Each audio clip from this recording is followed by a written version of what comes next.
a la misma conclusión, una gran iniciativa, mucho trabajo de por medio, pero sin lugar a dudas con un efecto bastante importante en toda la gente que nos observa, ¿no? Entonces, la verdad es que un gran aplauso, querido amigo. Y la música tampoco me molestaba a mí, pero sí, tienes razón. De repente puede medio desubicar a la gente y no queremos ponerle ahí factores distractores adicionales. Sí, además de que, ¿sabes qué? Es que hay gente que le llega el audio distinto al que estamos emitiendo. Recordemos que tenemos 5 minutos. Es como cuando los maestros llegan antes y tienen chance de platicar antes de la hora de clase y estamos en ese momento nos encontramos así tú y yo, recordando. ¿Y quién iba a decirlo, José? Que bueno, la música, bueno, obviamente da vida, que te vamos a despedir con una canción que yo sé que a ti te gusta mucho, pero algo que también llama mucho la atención es cómo ahora las redes sociales pues si tú le pones video, a tu video le pones música, te lo bajan por derechos. Entonces, espero que no tengas ningún video con música, amigo mío. Esperemos que no, amigo. Qué bueno que te doy el tip. Oye, y también haciendo un poquito de romanticismo, porque yo te quiero mucho, te tengo mucha estima, nos conocemos desde que estudiamos en el posgrado. ¿Y quién iba a decirlo? Los días martes tú y yo compartíamos clínica en el posgrado en odontología restauradora avanzada y ahora estamos compartiendo una aula virtual un martes, ¿no? O sea que los martes son de nosotros, querido amigo, ¿eh? Sí, bastante curioso. Yo digo también, para quienes nos escuchan, si nos remontamos al 2005, 2006, pues los dos estudiando en el posgrado, tu periodoncia, yo prótesis bucal, y pues también eso tiene esa parte, como dice, romántica, ¿no? Donde siempre hay como un valor agregado, aparte de la interacción que hemos tenido de manera personal y tanto cuando estuvimos compartiendo en el posgrado. Entonces, yo siempre le busco mensajes a las cosas, ¿no? Cosas, momentos, historias, anécdotas y todo esto para mí es muy bonito. Entonces, Sí, afortunadamente ya se pudo concretar y para mí un gustazo estar hablando aquí contigo. 9:57 de la mañana, hora del centro de México. Estamos ya por iniciar la sesión con el doctor José Viales Sosa. La sesión 25, estamos ya cumpliendo, estamos iniciando la 9ª semana de PRMX Academy, o sea, ya llevamos ya más de 2 meses, que prácticamente es lo que llevamos encerrados, amigo mío, y bueno, pues adaptándonos a muchas cosas y queriendo con todos ustedes, pues estar más que presentes con diferentes actividades, diferentes oportunidades. Y fíjate, José, que aprovechando que estás aquí, voy a poner el slide de presentación, porque ya estamos a 2 minutos de iniciar, vamos a iniciar muy puntuales el día de hoy. Pues el día de hoy, esta semana, inicias una semana que es súper internacional para nosotros. Tú eres costarricense, pero ya eres chilango por adopción y te queremos mucho aquí en México. Y bueno, tenerte aquí para nosotros es un orgullo, un gran placer.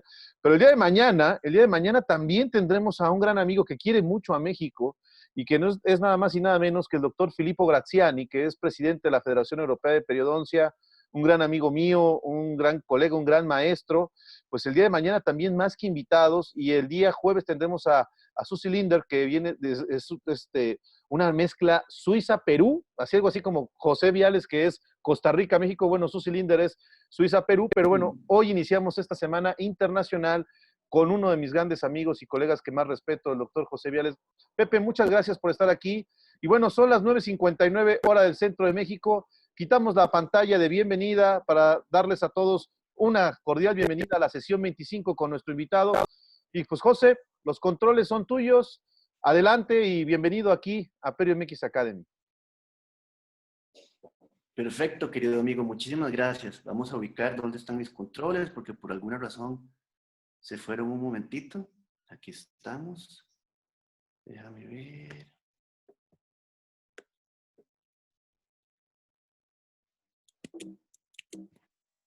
Déjame ver, Carlitos, 2 segunditos. Estamos muy alineados, pero ya, aquí estamos. Creo que tienes que habilitar que pueda compartir la pantalla.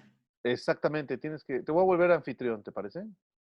Ujú. Nombrar anfitrión, hacer anfitrión, ahí estás, cambiar de anfitrión.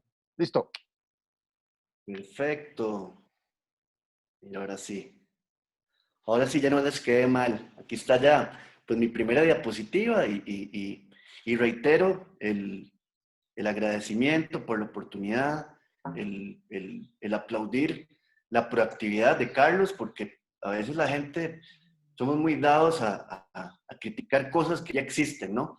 Pero no nos imaginamos el momento en el que no existían y donde alguien tuvo que proponerlas o tuvo que plantearlas. Y digo, me queda más que claro que conjuntar personas no es lo mismo que solo presentarlas, el hacer el acercamiento y obviamente plantearles cosas y lograr que se enganchen con lo que uno considera beneficioso, tiene un trabajo muy, muy grande de por medio, ¿no? A mí me encanta esta diapositiva inicial porque yo a veces hablo de la Ciudad de México y nadie se imaginaría que de repente tenemos celajes bonitos, ¿no? O sea, un cielito de bonito color, distinto. Y esta fue una foto que tomé de donde tengo la fortuna de trabajar y se me hace muy padre siempre colocarla como punto de partida, ¿no? Eh, Carlos y yo coincidimos en esto y somos orgullosamente una, y la verdad es que para nosotros es un placer el poder aportarle a la gente un poquito en el foro que sea. Quizás estamos muy acostumbrados o muy adaptados a foros físicos, a un salón, a un auditorio, para participar en un congreso, en un simposio, y hoy día ya rompemos un poquito las barreras y ya cada día nos sentimos más contentos de poderlo hacer a distancia. Y yo digo que es una bendición, se conectan de una tablet, de un celular, de una computadora, y obviamente eso nos hace sentirnos siempre más cerca. Entonces, en la línea de esto, comentaba yo, Carlos, que tenemos una formación muy, muy docente, ¿no? Aunque ustedes no lo crean, tiene su chiste, tiene su magia, el de repente estar en un salón de clases con 14 alumnos y tenerlos contentos y tenerlos entretenidos por 2 horas y media, ¿no? Y eso es lo que siempre nos planteamos, cómo poder transmitir la información para que sea atractiva para la gente.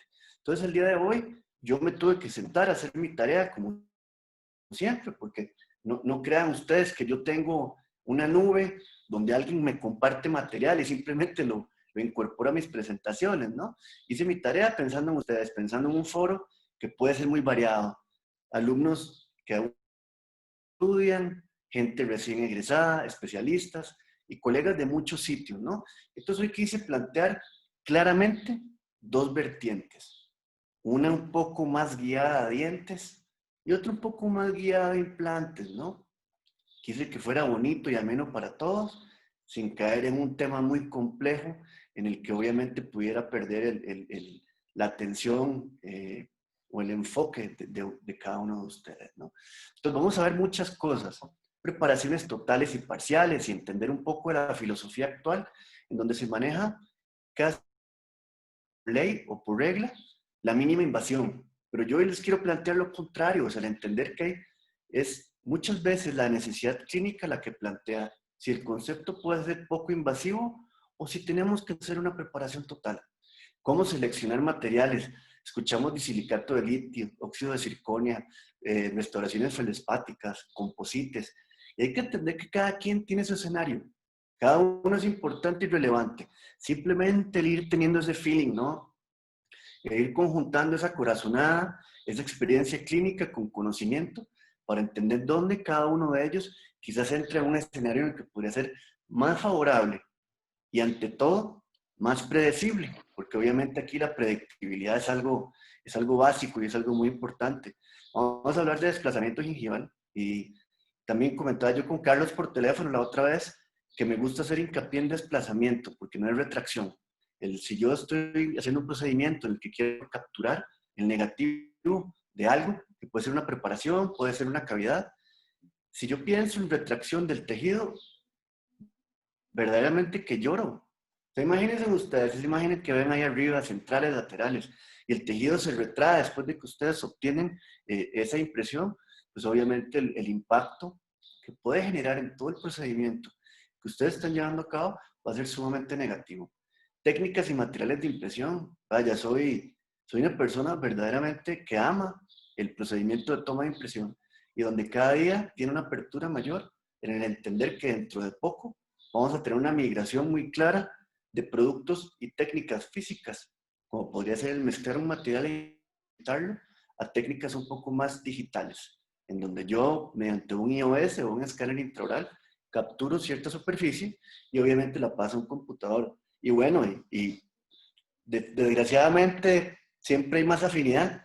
Yo el punto 2 lo veo más afín que el 1 el día de hoy para mí, y donde vamos a hablar de cómo ha cambiado la implantología en estos, hacía yo cálculos, en estos más o menos 60 años que lleva de existir, y donde cada día más entra en juego el factor estético y no solamente el componente funcional. Recuerden ustedes que la implantología de manos de nuestro maestro Branemark surgió más para solventar necesidades de pacientes desdentados totales, el pensando en colocarle restauraciones que normalmente eran sobredentaduras, protocolos de carga donde se esperaba mucho tiempo. Y hoy día es muy distinto. Hacemos más carga inmediata, hacemos más rehabilitaciones implantosoportadas, que son fijas, y cada día pensamos más en esa ubicación 3D del implante, que es básicamente la profundidad, cómo se encuentra en el espacio en sentido mesiodistal y cómo se encuentra en sentido bucolingual. Y cayendo en esto, pues obviamente vamos a tener que hablar de perfiles de emergencia, vamos a tener que hablar de abutments y vamos a tener que hablar, sin lugar a dudas, del impacto negativo que pueden causar los excedentes de cemento si yo lo selecciono como método de fijación y restauración sobre implantes.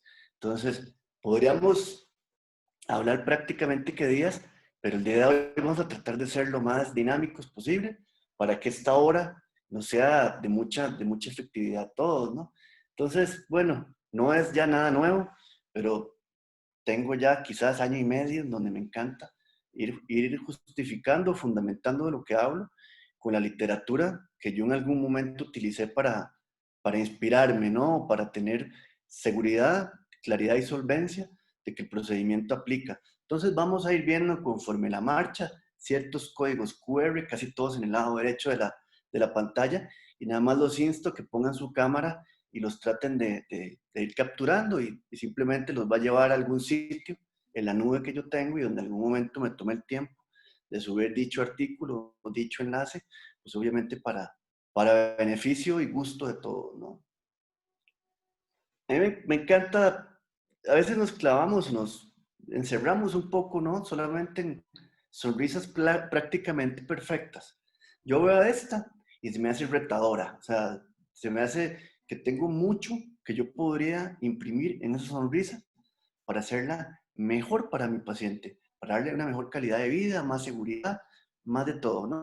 Quizás veo los laterales y es bien curioso su morfología, ¿no? Una morfología que cae mucho en la anatomía de un canino. Pero ante todo, ¿qué me llama la atención? La discromia de ese central, ¿no? Un central muy pigmentado, quizás con un antecedente de alguna endodoncia previa que pudo haber ido generando ese cambio en la coloración, en la tinción, y en donde quizás ya han existido muchos procedimientos para tratar de solventar su necesidad que no han sido efectivos, ¿no? Entonces es muy importante, y no lo puse en esta presentación, pero recuerden ustedes que todo parte de preguntarle al paciente qué es lo que quiere. Motivo de la consulta, punto de partida. Yo siempre pongo una escena de una serie que me gustaba mucho, denominada Nip Tuck, donde el doctor, un cirujano plástico, le preguntaba a su paciente, dime lo que no te gusta de ti. Y eso es lo que muchas veces tenemos que hacer nosotros. Vemos a veces al paciente e intuimos que todo lo que está en nuestra cabecita es lo que ellos buscan o lo que ellos quieren. Y a veces conversando un poquito, interactuando un poquito, nos damos cuenta que estamos total y completamente perdidos. Así que yo le pregunto a mi paciente qué es lo que no le gusta y él me dice, no me gusta la forma, no me gusta el tamaño y no me gusta el color de mis dientes. Pensamos inicialmente en carillas cerámicas y definitivamente 4 papeles que ustedes ven ahí es pura literatura verdaderamente clásica relacionada con el procedimiento, en donde en la extrema derecha ya no se aprecia, pero es una publicación de Mañé con Belzer, Pascal con su hermano Michel y con Urs Belzer, ¿no? Y habla mucho de las indicaciones de las carillas. El segundo artículo hacia la izquierda es de Galip Gurel y vaya, se dice, yo siempre lo menciono, se dice que es la persona con más experiencia en carillas sobre la faz de la Tierra. Un doctor de Turquía muy reconocido y en donde en ese artículo lo que nos plantea es cómo involucrar un mock-up o un templete o un prototipo estético para hacer nuestras preparaciones que sean más conservadoras y poder llegar a un resultado más seguro y más favorable. Bueno, y después el doctor McLaren, ¿quién no lo conoce? Es un genio en la cerámica, es un genio en la clínica y habla mucho en este artículo de protocolos de cementación y cómo involucrar protocolos que sean predecibles y que nos aseguren a tener una verdadera integración entre lo que es el sustrato dentario y la restauración cerámica. Y en el que más me va a importar al día de hoy es el de la izquierda, es el del doctor Edelhoff. Porque si yo les mencioné al principio de que van a haber preparaciones que pueden ser muy conservadoras y otras que no, yo tengo que entender cuáles son los escenarios clínicos más claros, más definidos, en los cuales quizás yo vaya a pensar en hacer restauraciones tipo carilla, ¿no? Entonces aquí les dejo también el código y principalmente de qué habla él en este artículo, de que hay preparaciones que son leves, moderadas y un poco más agresivas, dependiendo de qué es lo que quiero o qué es lo que tengo que hacer yo. Entonces, también habla muchísimo de la comunicación que debe de existir clara. O sea, comunicación, por comunicación hablo, que haya entendimiento de ambas partes, no solamente alguien que está recitando un concepto. Entonces, una comunicación clara entre el técnico y el clínico. Habla mucho de la vía de inserción, ¿no? Tenemos vías de inserción que pueden ser verticales, que pueden ser horizontales y que va a depender mucho de la forma del diente, del tamaño del mismo y de cuánta estructura tengo que quitar yo en la periferia para que ella pueda sentar de una manera adecuada. Y bueno, todos los escenarios, el valor, el croma, cómo tenemos que pensar en opacidad, cómo tenemos que pensar en los dientes vecinos, y de acuerdo a todo eso, pues obviamente ir llegando a un resultado favorable, que tiene que ir siempre guiado porque mi motor es un encerado. Hay veces que va a ser muy poco adictivo, a veces va a ser muy adictivo, pero obviamente es que me va a plantear claridad para entender qué debo de hacer para el objetivo que me estoy planteando. Un encerado me puede permitir hacer matrices de desgaste y que en unas ocasiones ni siquiera van a ser de desgaste, porque la imagen que estamos viendo nos da total y plena claridad de que es un escenario en donde yo voy a añadir mucho. Es una técnica muy de agregar. Entonces, se ve bastante bien, veo anatomía, veo contornos, veo forma, y lo que más me gusta es esto. Recuerden que estamos viviendo un escenario que nos encontramos entre lo analógico y lo digital. Entonces, cada día vemos más en Internet matrices como esta, generadas mediante algún archivo STL que se imprime en una impresora de resina acrílica. Si su consulta le permite hacerlo de esa forma, adelante. Pero si no lo permite, aún es muy válido hacerlo de esta forma, donde van a tardar ustedes 5 minutos y donde van a tener mucha información que obviamente les va a permitir tener escenarios de trabajo más claros. La vemos desde otra óptica o desde otro ángulo y podemos entender que el desgaste o que la remoción de estructura que debemos de generar en esos dientes va siendo prácticamente mínima. Yo la voy a ir desprendiendo conforme cada sitio que yo quiera ver. Inicialmente incisal, tercio medio, tercio cervical, entender mucho en qué escenario me encuentro, ver si el diente está proyectado hacia vestibular, o sea, proinclinado, fuera del arco, dentro del arco. Y todo eso me va a permitir hacer cosas más favorables o de repente con un poquito más de dificultad. Entonces podemos ver ahí, si seguimos en esa idea de que la preparación ideal es con poca cobertura, podemos tener muchos riesgos. Y uno es, si el sustrato dentario y la restauración que yo estoy colocando cromáticamente discrepan, derivado de la forma en que yo preparo con poca cobertura, yo tengo más posibilidad de que esté visible la zona de transición. Entonces, cambio cromático, preparen un poquito, váyanse ligeramente más hacia palatino y caigan en la cobertura media. Algo muy bueno de la cobertura media es que no se rompe normalmente el área de contacto. ¿Y eso qué permite? Que en esa preparación que yo generé se mantenga la forma. Y eso le sirve mucho al técnico. ¿Por qué? Porque sigue mucho el lineamiento inicial o el planteamiento de cómo era mi paciente. En cambio, si yo me voy a cobertura extensa, tengo muchos beneficios y muchas dificultades. Un beneficio es que para un paciente afectado periodontalmente es una restauración que le aporta mucho. Dientes largos, donde la cresta ha migrado y donde el tejido blando lo ha seguido y donde hay triángulos negros, yo preparo de una manera extensa, coloco una restauración y puedo engañar o simular que ahí no ha pasado mayor problema. Cuando tengo diastemas, también el preparar de manera extensa hacia palatino me permite obtener un resultado favorable. Entonces, vemos que hay 3 escenarios sin involucrar cambios cromáticos muy marcados, dientes en forma de clavija, etcétera, etcétera, en donde yo puedo ir visualizando que mi tipo de desgaste va a ir de acuerdo a la situación clínica que solvento. Todos hemos visto estas matrices, igual, sencillas de hacer. Podemos imprimirlas o podemos fabricarlas. Y es como tomarle una impresión o un encerado diagnóstico. Yo hago un desgaste a nivel del contorno gingival de ese diente y lo que me va a permitir es rellenar esa matriz con algún material, llevar la boca, esperar 5 minutos, retirar excedentes y visualizar el impacto que yo obtengo en el aspecto estético del paciente, siempre y cuando la alineación de sus dientes no se encuentre fuera del arco. Porque si se encuentra fuera del arco, ¿qué sucede? Nos encontramos con esta situación clínica. Si mi diente está salido y yo tengo que modificar su posición, tengo 2 caminos. El camino puede ser ortodoncia o puede ser una preparación más invasiva. Entonces, si vemos el lateral, fuera de arco, si vemos el central, tenemos un central con endodoncia pigmentada, inclusive también tenía una alteración del desarrollo este lateral y se tuvo que hacer posteriormente a la preparación endodoncia. Y son las situaciones de la vida que nos encontramos.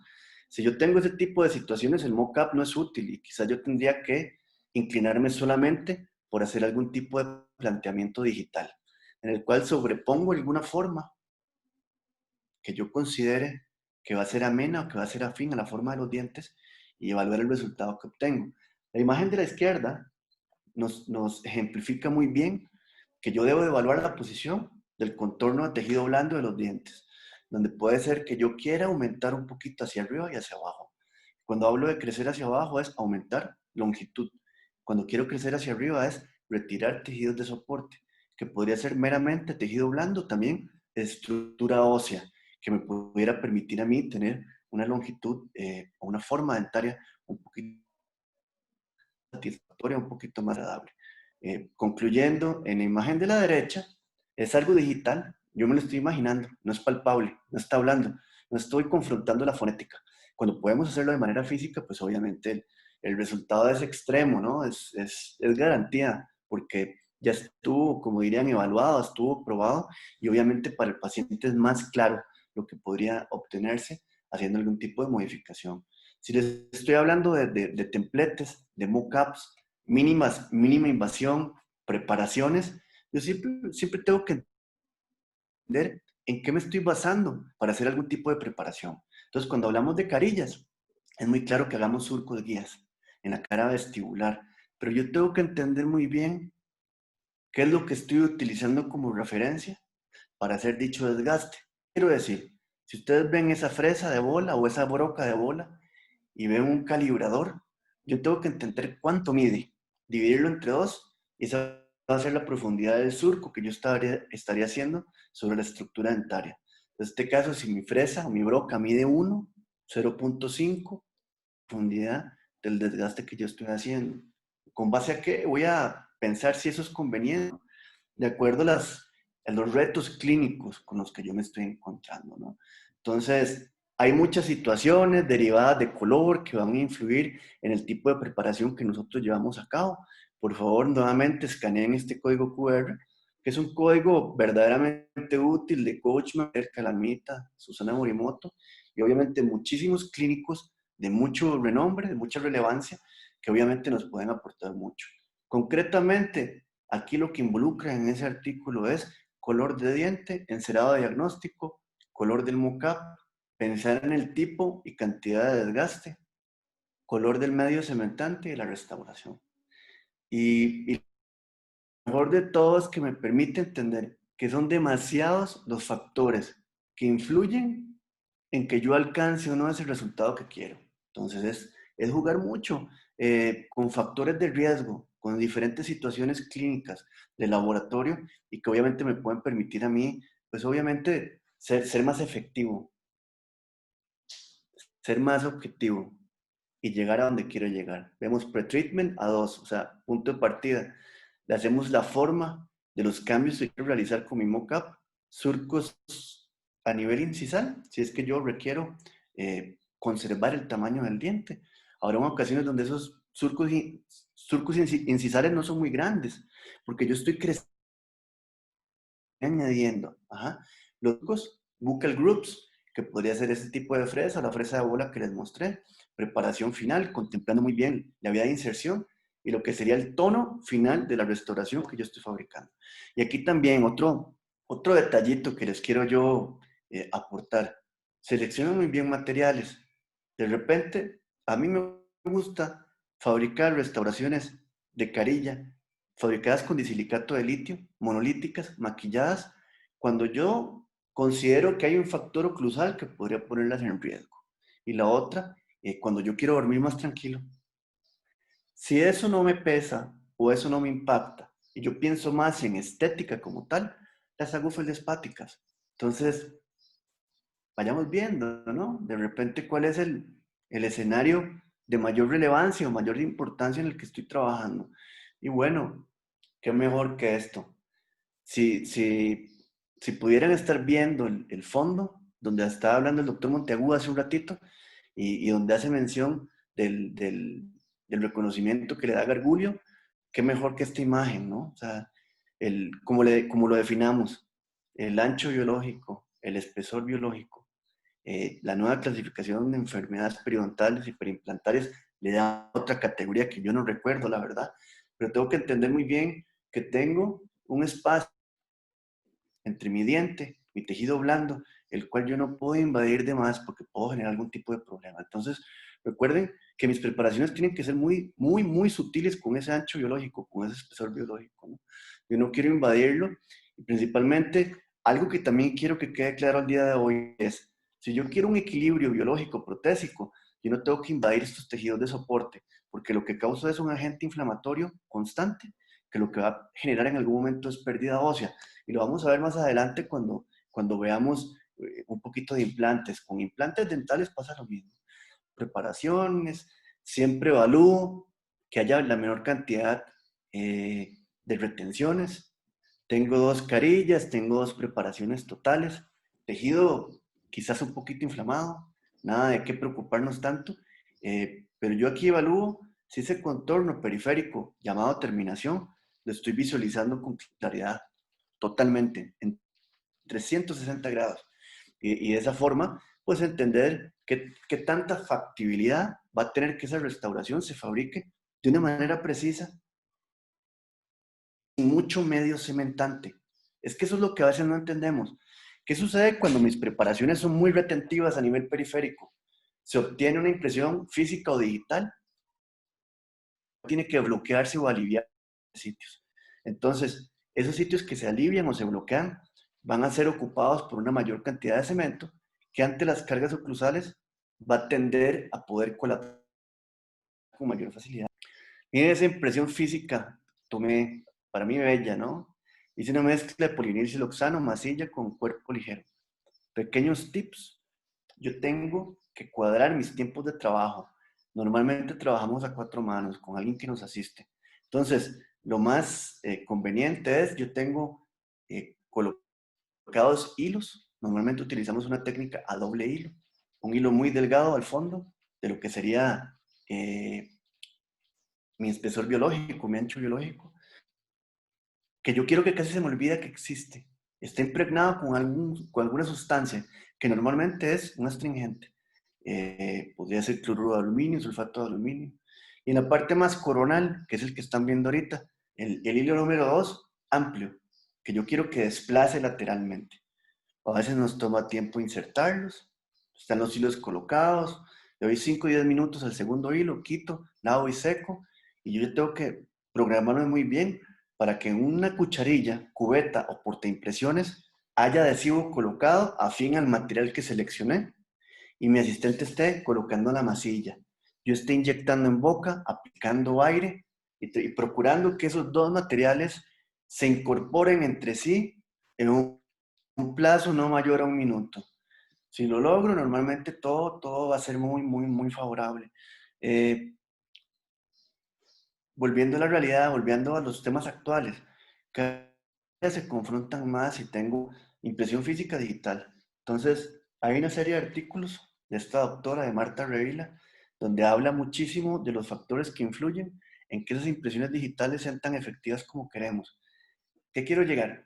No es que por ser digital sea éxito asegurado. No me canso de decirlo. Alguna vez escuché, no me acuerdo de quién, el escáner no copia lo que el escáner no ve. ¿Qué quiero decir con ello? Si yo no hice un desplazamiento adecuado, mi escáner va a copiar algo donde va a ser difícil interpretar qué corresponde a qué es mi tejido blando y qué es mi tejido duro.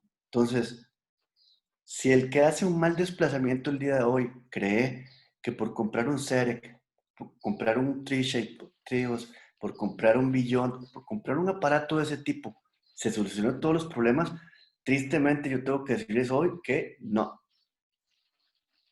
Tener que seguir haciendo desplazamiento gingival y van a encontrar que hay muchos factores que influyen en que, que estas impresiones sean tan favorables como buscamos. Aquí estoy viendo que habla de trunes, de precisión, de si la imagen que se obtuvo es una imagen precisa, es una imagen constante. Habla de la precisión que es, tomo muchas y veo cómo fueron ellas entre sí, similares o no. Y habla de cosas importantes quizás como el punto 4. ¿Qué tipo de iluminación utilizo? ¿Influye o no? Alguna es más beneficiosa que otra. La de mi lámpara, de la unidad, la del ambiente, un sitio con buenas ventanas, con esos 5500 kelvins que nos da el ambiente exterior, o sencillamente un sitio ni muy iluminado, ni tampoco tan oscuro, y que simplemente el escáner haga lo que tenga que hacer. Cada resultado es distinto. Por ejemplo, vayamos al punto 5. Para el Omnicam de CEREC, el no utilizar luz resultó o influyó en mejores valores en términos de la imagen obtenida. Y si vemos en dado caso el punto 6, el TRIOS 3 requiere de iluminación de ambiente extra o adicional para poder obtener un resultado tan adecuado, tan preciso como el que queremos. Entonces, entra a reflexión qué escáner uso, dependiendo de las características que él requiere para tener el mejor desempeño. Es lo que les decía, dos tipos de preparación distintos, total, parcial, pero es muy importante en estas parciales el cíngulo. Yo ahí tengo una preparación que me permitió que el ajuste de la cerámica a nivel del cíngulo sea bastante favorable. Hay ocasiones donde preparo y genero una retención palatino. Entonces queda un gran espacio que posteriormente en el pulido se pierde el cemento, queda un escalón y obviamente genera que el resultado no sea tan favorable como queremos. Entonces vean esto, en el tipo de preparación, hasta donde llegué, pues doctores, entré un poquito en lo que es mi espesor, mi surco, poquito, simplemente para que la transición no fuera visible. Interproximal, dependiendo de la preparación que yo estaba requiriendo. Eh, Soy candidato, o vaya, soy partidario, perdón, de preparar caninos, premolares, premolares, sin llegar casi a molares. Hasta el día de hoy no me ha tocado. Yo creo que ya me hubiera pagado alguna hipoteca, ¿no? Me hubiera solucionado muchas deudas, pero sigo pensando en que hay ocasiones donde cambiando solamente la tonalidad vestibular, clareamiento o blanqueamiento, termino obteniendo lo que yo necesito. La otra, canino funcional con pura estructura, buenísimo. La otra, el preparar premolares, incluyo o involucro parte de lo que era su... Y en lo particular, a mí no me da mucha confianza a eso. Y respeto al que sí. A mí, no tanto. Entonces, vean, una sonrisa bonita, una sonrisa agradable, veo bonita integración, sin haber tallado hasta atrás de más, y obviamente seleccionando bien los materiales que en este caso correspondían o tenían que utilizarse. También, bueno, no es un secreto para nadie, pequeñas diferencias, pequeñas alteraciones de un lado al otro, pues obviamente también nos van a ayudar a que el resultado sea más natural, más bonito. Redondear ángulos, que en sisal no sea totalmente plano, no sea totalmente parejo. Y eso queda en muchos de nosotros. Y obviamente irlo involucrando para que todo sea bonito y sea favorable. Continuando con la línea, o sea, si pienso en equilibrio biológico protésico, tengo que pensar en cosas como esta. ¿Verdad? Este es como el fundamento protésico de algo muy bonito que surgió hace años, de un doctor, un gran maestro denominado Dennis Tarnow, ¿no? Y el Dennis, ¿qué nos planteó? Evaluó muchas áreas de contacto, anterior, posterior, y simplemente evaluó qué tanto influía en qué posición se encontraba el contacto. Inciso, cervicalmente hablando, para mantener, para generar la presencia o ausencia del tejido blando. Entonces vean este casito, un par de restauraciones, igual, solamente centrales, no hicimos nada a los laterales. También con este caso podemos hablar un poquito de fenotipos o biotipos gingivales. Recuerden que el grosor y las características de ese tejido no siempre es el mismo. Hay fenotipos finos y hay fenotipos gruesos. Unos que son más resistentes a qué, a acción, a muchas cosas, a un profesional sobreextendido. Y habrá otras veces los finos fenotipos que migran o se afectan con mayor facilidad. Entonces, eso también hay que tenerlo en consideración. Podemos hacer tomas de color de diferente índole y obviamente pues habrán instrumentos digitales, instrumentos físicos, diferentes guías de color basadas en diferentes aspectos, unas más enfocadas en la relevancia o importancia del valor y otras que no. Y aquí podemos ver cuál fue la razón del cambio de la restauración. Vemos la línea de fractura. La restauración, pues que se decidió retirar por, por esto principalmente, porque tenía una línea de fractura y porque tenía una extensión en palatino que ya no era la más conveniente, la más favorable.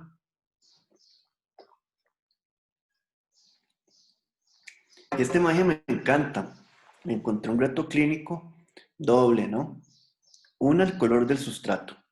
Entonces, hay guías de color que lo que nos permiten es simplemente evaluar sustratos, ¿no? Entonces, hay una muy famosa de Euclid Bioden que se llama Dye Material. Entonces, ustedes nada más obtengan muchas referencias, dientes contiguos, antagonistas, la preparación. Entonces, primer reto, muchos colores.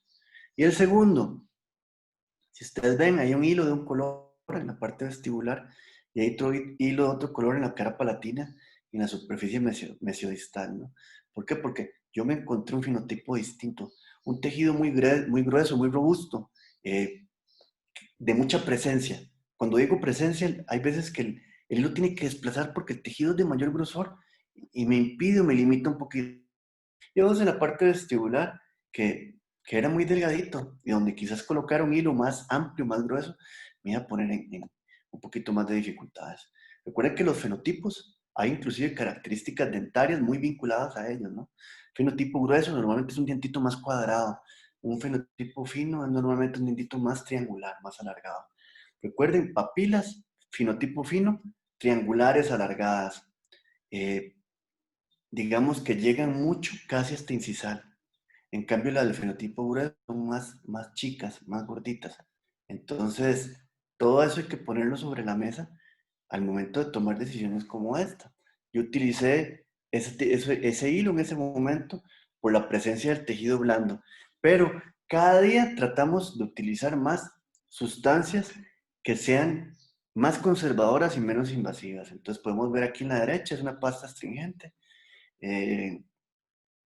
Vaya, he utilizado Traxodent, he utilizado Magic Foam Core, he utilizado Sulcus Blue, he utilizado esta que están viendo en este momento, Expacil. Entonces, ya es una cierta curva de aprendizaje importante para mí, donde yo les voy a recomendar que normalmente ellas están indicadas mediante dos formas de utilización.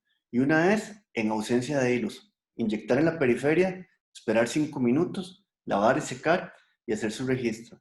Y yo les diría en donde conviene quizás mucho, restauraciones donde la preparación, perdón, preparaciones donde el margen profundo no está muy escondido. Quizás carillas, fenotipo fino.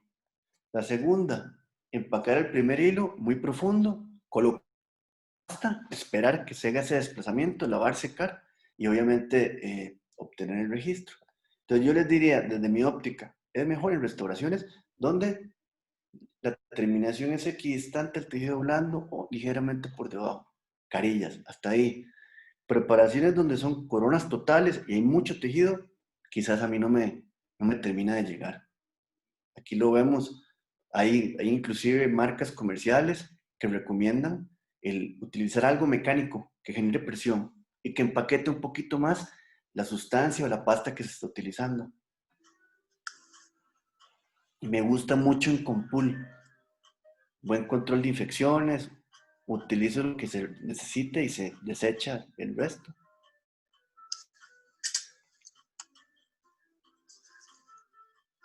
En este caso, el algodón no es indispensable porque, digo, ahí la tuve muy sencilla, era solamente un diente.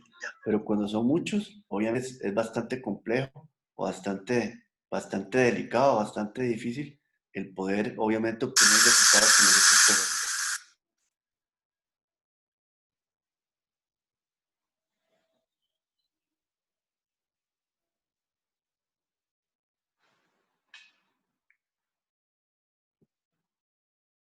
Pudieron ver ahí, o sea, se retira el material con mucha facilidad, muy rápido. Eh, no es algo que se quede ahí tan empaquetado, tan adherido a la superficie. Entonces, entramos al proceso de confrontación. Hay diferentes estudios donde hacen evaluaciones en qué sirve más o qué daña menos. En este caso, lo que evaluamos es el uso de hilos para el desplazamiento gingival con o pasta de cloruro de aluminio o pasta con hilo. Y véanlo, siempre busco que el artículo sea como que el más representativo, con mayor validez, por revista, por diferente, mucho, pues un periodontal y donde está el doctor Niklas Lang hablando y obviamente eso le da mucha solidez, mucha confianza, mucha solvencia.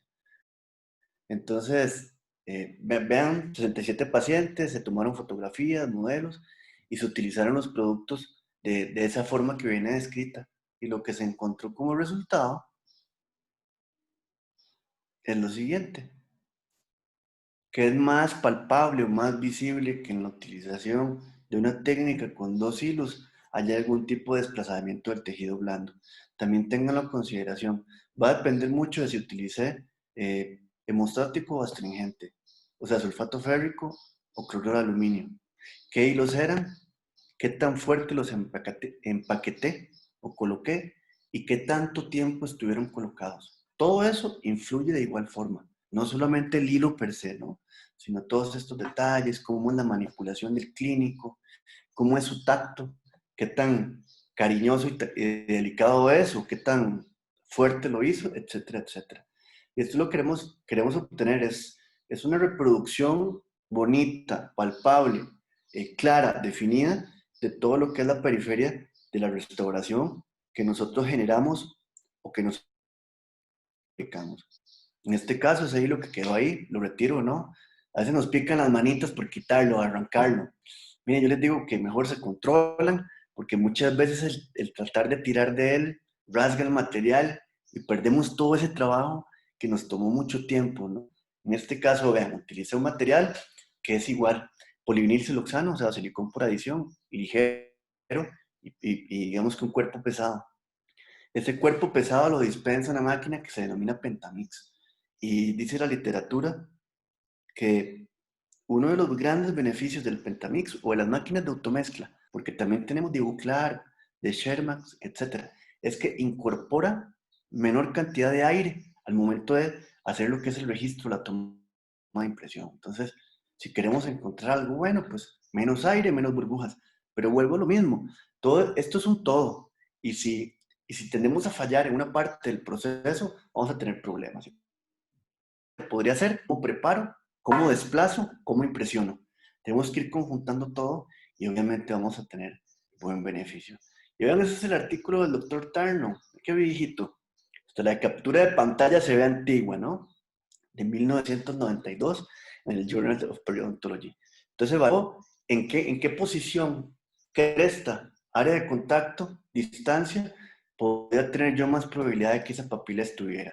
Y yo a la conclusión de 5 milímetros era como un buen margen, una buena profundidad, en donde podíamos obviamente esperar buenos resultados. Y muchos podrían decir, bueno, ¿y eso cómo se evalúa? Porque vean cómo ya bajo el tejido blando. El tejido de mi paciente tenía o aparentaba tener un pequeño triángulo negro. Aquí lo que yo hago es que al momento de probar mis restauraciones, tomamos una radiografía. Y si creen ustedes que por la radiopacidad del material se les va a dificultar un poco, ponen un punto de algo que sea claro al tomar una radiografía. ¡Pum! Radiografía y hacen la medición.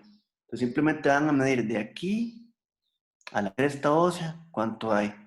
Y eso les va a dar un parámetro claro y definido para pedir al laboratorio que agregue material o que quite material.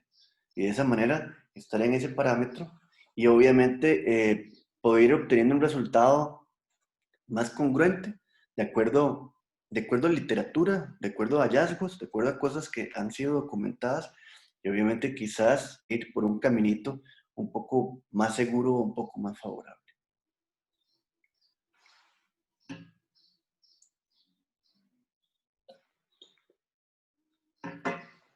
Continuamos. La vida cambió, ontológicamente hablando, protésicamente hablando, periodontalmente hablando, cuando entró era la historia, ¿no? Entra el padre Brahnemark que genera cambios radicales en el año 1952, los documenta y los publica en 1959. Pero ¿qué había pasado antes? Habían pasado muchas cosas. Inclusive habíamos tenido hallazgos como el de 1931 en una playa de Honduras, donde William Popenoe encontró que había un cráneo en el cual en los alvéolos habían incrustado conchas marinas. Le tomaron radiografía a esto y encontraron que había integración. Y es denominado el hallazgo más antiguo vinculado a la osseointegración. Dos materiales minerales se encontraron y se entendieron. Pero ¿qué pasó después? Después fueron problemas, mucho material citotóxico, cromo cobalto, cromo cobalto molibdeno, platino, oro, muchas cosas que lo único que hacían es generar infección. Y posterior de esto se fue pensando en otras cosas. Vaya, no es lo mismo solo el implante y el material, sino cómo lo coloco, cómo genero un sitio. Entonces, después de pasar todo esto, vean qué bonito este artículo del doctor Busser, del 2016, 2017, y donde habla todo lo que ha cambiado en la actualidad relacionado con implantología. Y les mencioné un poquito al principio, cambió el enfoque. Queremos cosas bonitas y predecibles. Queremos estética. Queremos manejo de tejidos blandos. Pensamos en otros materiales. Hacemos pilares híbridos. O sea, tenemos componentes de circonia cementados sobre bases de titanio, el famoso T-Base, donde yo tengo una restauración sólida que puedo torquear y un cuerpo de ese aditamento bonito y agradable y que estéticamente satisfactorio. Tengo implantes de 58 milímetros, como podría ser un cigomático, a como tengo implantes cortos, como podría ser uno de 5. O sea, el cambio hoy ha sido radical. Y si no, lo mejor de todo, mi diagnóstico cada día es más preciso, porque lo hago yo con herramientas o instrumentos tridimensionales, como puede ser una tomografía, y en donde yo puedo contemplar el ancho o el volumen óseo. Y de esa forma entender algo que para todos era un gran dilema. ¿Regenero o no regenero? ¿Hace falta? ¿Qué teníamos que hacer? Abrir. Y hoy día no.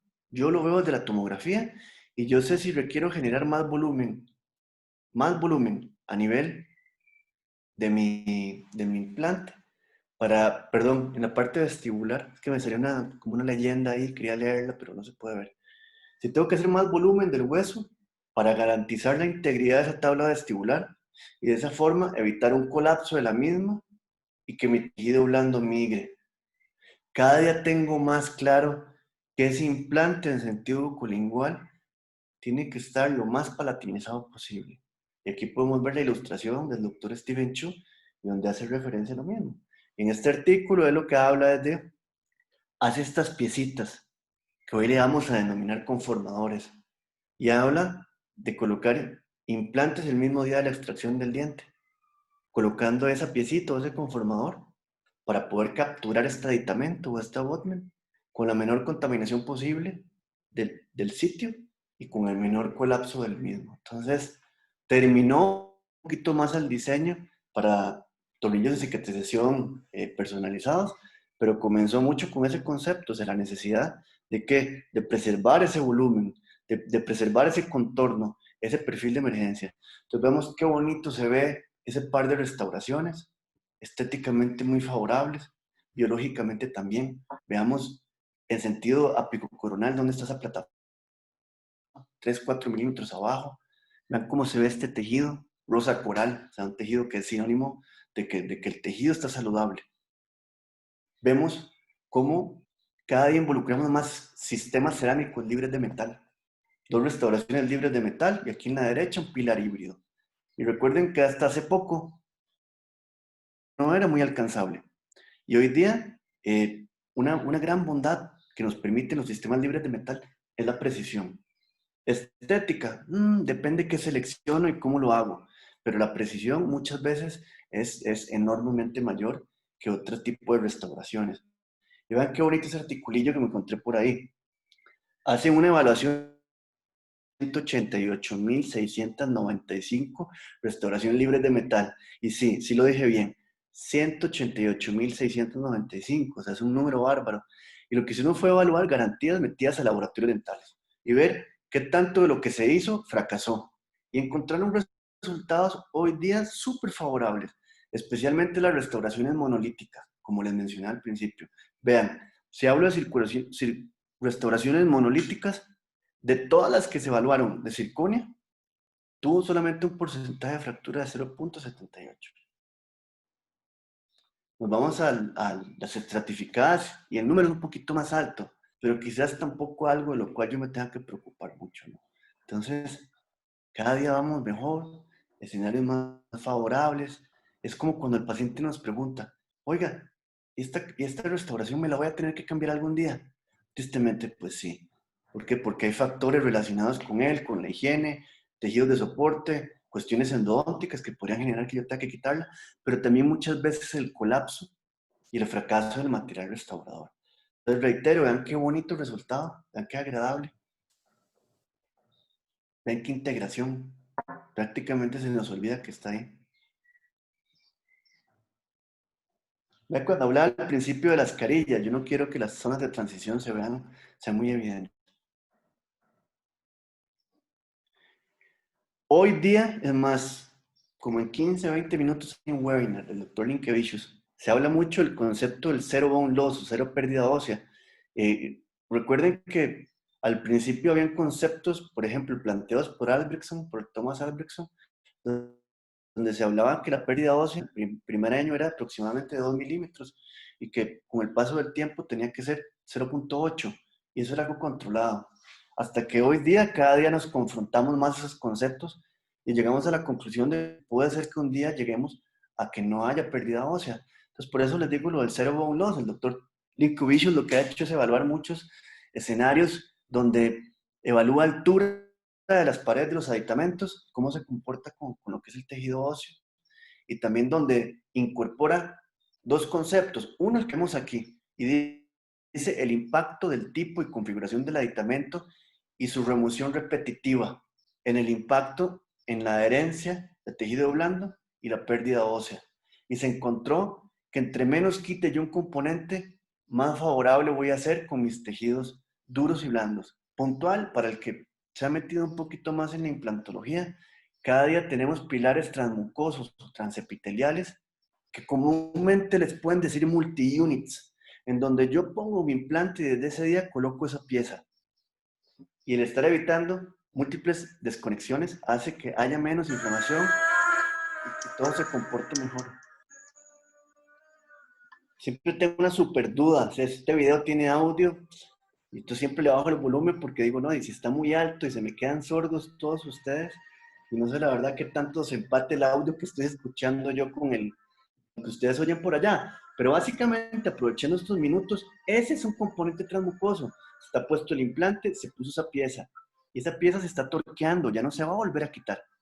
Y aquí el concepto es eliminar esa remoción repetitiva de componentes y colocar ese pilar transmucoso, que además tiene un diseño que se denomina de intercambio de plataformas, y que de esa forma el componente bacteriano a nivel de la cresta ósea se aleje y podamos tener una pérdida ósea menor.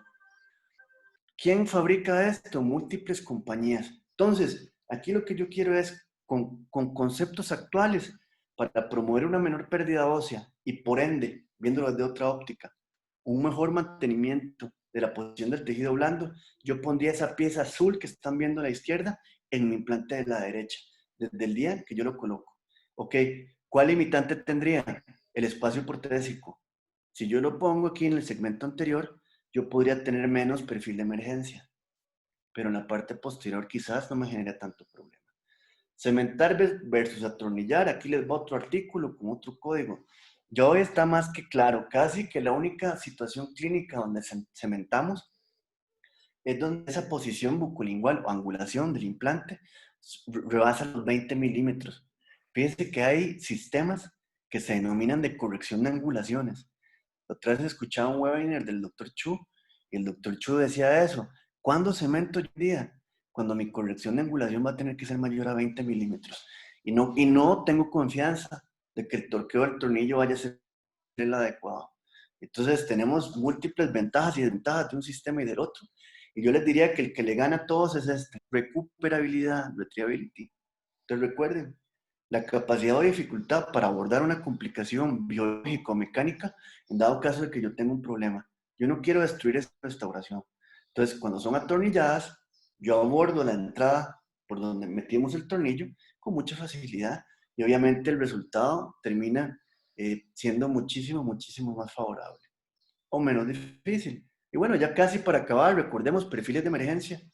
Nos enseñaron hace unos 10 años que casi todo perfil de emergencia era convexo y lo que le sigue convexo.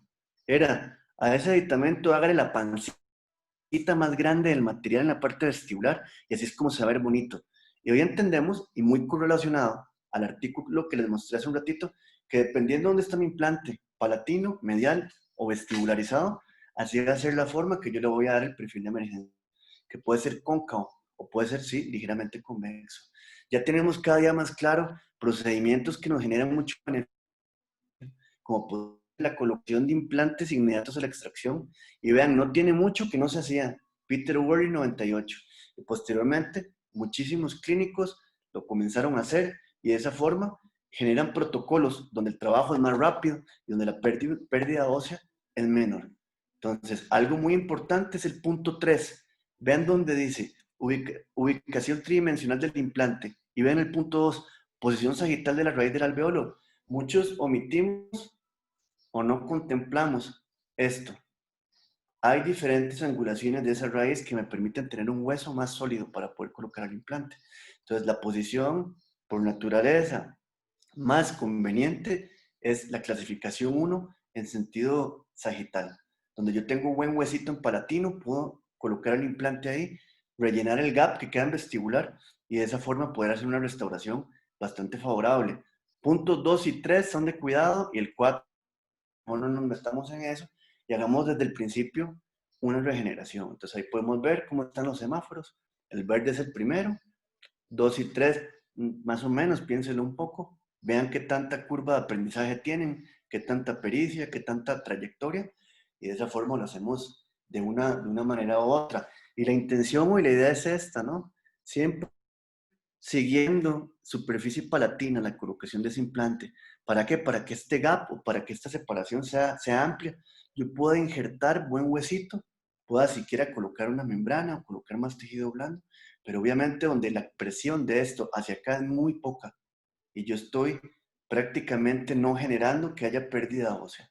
Entonces, miren, hoy nos estamos viendo por las redes, o sea, estamos en Facebook y en algunas ocasiones lo hacemos por Instagram y donde yo verdaderamente me alegro mucho de ver tanto maestro haciendo cosas similares a las que hemos venido haciendo, quizás Carlos, quizás yo y mucha otra gente, ¿no? Que vemos y hablando del concepto de tejidos blandos, ¿cómo hago algo que mantiene ese escenario una más favorable? Pienso en Husserl y Pearson Sur, pienso en su socket shield, pienso en cómo conservan ese huesito en vestibular y de esa manera tienen un menor colapso de lo que son los tejidos de soporte. Pero tengo que forzosamente también pensar en Joseph Kahn con Kitty Chai, y donde lo que hacen es una preservación a nivel interproximal, pero pensando en lo mismo, que haya la menor cantidad de colapso de esos tejidos de soporte y obviamente tengamos el menor problema posible. Pero volviendo al tema redes, hasta hace poco, de verdad, yo creo que un comentario clásico de una mamá, un papá, es sálgase de Facebook porque no está aprendiendo nada. ¿Quién iba a pensar que el día de hoy estamos todos conectados a Facebook y a Instagram aprendiendo mucho, ¿no? Y viendo más material de gente valiosísima como el doctor Khan y como el doctor Husser, Irizur, como ya les acabo de mencionar. O sea, y donde veo esto, y para mí de verdad, o sea, hasta me pone la piel chinita, ¿no? O sea, ¿cómo comienza el doctor Khan? Dándonos ese mensaje que tenemos que llevarnos todos el día de hoy. Dice, to shield or not to shield, hablando del socket shield. Y eso se me suena tanto como a Shakespeare, ¿no? Entonces, To be or cuenta not toda to la be. historia de todas las veces que le ha salido mal, pero que no lo han limitado a seguirlo intentando. Así es esto. O sea, hoy me sale algo bien, mañana procuro que me salga mejor. Pero qué bonito saber que tenemos mecanismos y herramientas para escuchar y ver todo esto que no nos cuestan más que una señal de internet y que obviamente impactan mucho en el día a día, nos permiten hacer procedimientos de este tipo, que la gente quede muy contenta. Y ahí vemos nuevamente, pues, ¿qué busco yo en la restauración? Que me genere un escenario de salud, que me genere un esquema que sea agradable, que sea bonito. Quizás aquí lo más importante, doctores, siempre evalúen el punto 5. Yo se los digo como rehabilitador. Casi siempre queremos brincarnos la posibilidad de una regeneración y no nos damos cuenta que en algunas ocasiones el hacerla previamente nos evita muchos problemas y un resultado más bonito y más favorable, inclusive hasta reintervenir de una menor manera. Entonces siempre evalúen eso. Lo que queremos es esto, pues que hasta lo provisional se vea bonito, echarle muchas ganas, anclarnos en artículos como el de Ernesto Lee con González Martín y el que todos nos sabemos actualmente de memoria, donde hablamos de conceptos más bien del perfil crítico y subcrítico. Ahora sí que en restauraciones donde ya el implante se colocó en un sitio que tuvo un sanado inicial, o donde yo lo estoy colocando en un alvéolo inmediato a la extracción, y donde yo quiero obtener perfiles de este tipo. Pero ya vamos a llegar a nuestro punto final en estos 3 minutos, y es el siguiente: ningún tratamiento periodontal y ninguna rehabilitación protésica quedaría bien si yo omito o excluyo el factor oclusal. ¿Cuántas veces yo tengo un diente que está periodontalmente comprometido con movilidad y tiene una oclusión que es traumática y que si yo la abordo y la mejoro, ese diente puede llegar a tener un mejor pronóstico? Si yo quito el lente o el agente agresor que podría ser el cálculo o tener más placa, no lo sé. Veo este amortiguador y tengo que entender que el diente y el implante se comportan distinto, porque yo tengo en el implante, en el diente, un ligamento periodontal que amortigua cargas y que me puede avisar que hay un problema. En cambio, en el implante no. El implante está prácticamente anquilosado o unido firmemente a ese tejido de soporte y donde obviamente muchas ocasiones un problema en un diente yo lo voy abordando poco a poco. Miren, puedo encontrar facetas de desgaste, movilidad, dolor. Inclusive el paciente hasta por el aspecto estético de cómo está su diente, dice, va a ver un momentito, aquí está pasando algo y quizás voy con el doctor y que me evalúe. Pero miren, con los implantes dentales que a todos nos gustan el día de hoy, todo tiene un precio a pagar mayor. Miren, todo este tipo de ejemplos de sobrecarga oclusal, aflojamiento de tornillo, fractura del mismo, fractura de la prótesis, pérdida ósea, fractura del implante. Muchas veces el precio a pagar y solucionando todo esto es complejo. Ven ustedes, por ejemplo, esta imagen, lo que ejemplifica es mucho lo que les mencioné, el espacio protésico. Yo en algunas ocasiones tengo que evaluar ese escenario, ese escenario óseo, o que futuramente va a ser periimplantario, y entender si yo tengo que remover tejido, hueso, para colocar mis implantes de una manera más apical o más profunda y poder hacer esta prótesis un poquito más robusta y menos propensa a que se esté fracturando. Y bueno, en todo lo que hagamos sobre dientes, sobre implantes, como la cereza del pastel, evitar pónticos de silla de montar, el contemplar que un cantilever puede ser hacia mesial, hacia distal, pero también hacia vestibular y hacia lingual. Entonces la corona clínica no tiene que ser muy amplia porque me va a generar problemas. al centro de proceso siempre le gusta recibir las cargas oclusales y la emergencia de ese implante es fundamental. Por eso, siempre pensar que la colocación tiene que ser 3D. Y bueno, son las 11 de la mañana, así como en inglés, dirían por algún lado, ¿no? Y me gusta mucho ese mensaje que aplica mucho a todo lo que en el día a día nos puede sacar una sonrisa o hacernos disfrutar el momento un poquito más. Y hay que entender que el primero es la vida, ¿no? O sea, si no tenemos vida, ya perdimos absolutamente todo. Tener claridad de que mientras estemos vivos, destrozamos y no hay que dejarlo de lado. Y bueno, esas son mis redes para el que no me sigue y quiera estar un poquito más en contacto. Y yo con mucho gusto en lo que esté siempre a mi alcance, pues tratar de aportarles todo lo que se pueda. Igual ahí está mi correo electrónico. Y esta es mi última diapositiva, don Carlos Monteagudo. A ver, quiero Eh, ver. esta es, ya la estás Ah, ok, viendo. ok. Oye, Pepe, muchas gracias. La verdad es que muchas preguntas. eh, Muchos saludos para ti. Te mando saludos también de Bolivia, de Cochabamba. Esta pregunta me parece interesante. Eh, para cuando se hace una carilla, ¿siempre se debe hacer un mock-up? ¿Recomiendas que se haga un mock-up? Fíjate que no es indispensable, pero yo siento que es como algo que le da seguridad al paciente. Es Claro. como, no voy a ciegas, ya lo sentí. Fíjate que muchas veces el paciente tiene un comentario, es, siento gordito. Es cuando está muy vestibularizado, cuando tiene mucho volumen, sobre contorno. Si tú le haces el mock-up, ya evalúa eso. La otra, ve cómo habla, y obviamente tiene cierto parámetro de cómo podría ser la integración cromática de lo que se está haciendo. Entonces, yo te diría, si están dentro del arco, yo lo haría. Y eso va a ser un factor de confianza o de enganche con el paciente, ahora sí que muchísimo mayor. Otra pregunta que me comentan es, con el escáner, ¿qué recomiendas para que no haya alteración cuando se quiere escanear una zona de póntico boideo? Buena pregunta. Cuando se quiere escanear, ¿qué? Cuando se escanea con el escáner intraoral, ¿sí? ¿Cómo registra los pónticos ovoides para que el tejido no se altere? A lo mejor yo lo leí mal. No, lo dijiste muy bien, pero más bien yo te diría ahí que yo, de preferencia, haría una obtención de impresión análoga. Pondría mis dos postes de impresión, inyectaría resina sobre esos pónticos, los pegaría a los postes como tal y eso físicamente me va a dar el soporte que yo requiero. En cambio, recuerden que cuando tomamos una impresión digital, lo que ponemos son scan bodies, que son como healings o tornillos de impresión. Ellos rotan. Entonces, normalmente la captura de un póntico ovoide con scan bodies no es tan favorable. Entonces, quizás puntualmente la respuesta, a mí me gustaría y me daría más tranquilidad una impresión análoga física cuando estoy trabajando sitios donde hay póntico ovoide. Qué maravilla, gracias. Oye, José, y bueno, te puedo pedir que me das autorización de compartir una imagen, porque ahora me toca a mí compartir una imagen, porque creo que tú eres el Claro, anfitrión. A ver, ¿me habilitas como anfitrión?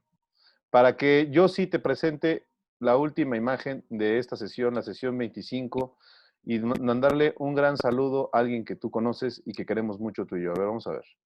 ¿Ya está? pero a ver, le pongo el rojo, dejar de compartir, ¿verdad? Ah, no, y me nombras a mí en la esquina como anfitrión. Me tienes que nombrar anfitrión. En la esquina. Es que lo que me da miedo es que se cierre. No, tú dale. Donde está mi carita, donde estoy hablando, ahí aparecen unos puntitos y me pones a ser anfitrión. Ah, aquí está, sí, señor. Eso, para que te ponga esta imagen de un gran día que tú y yo juntos vivimos y que sí vale la pena compartir. Ya estoy. ¿Qué te parece esta imagen, querido amigo?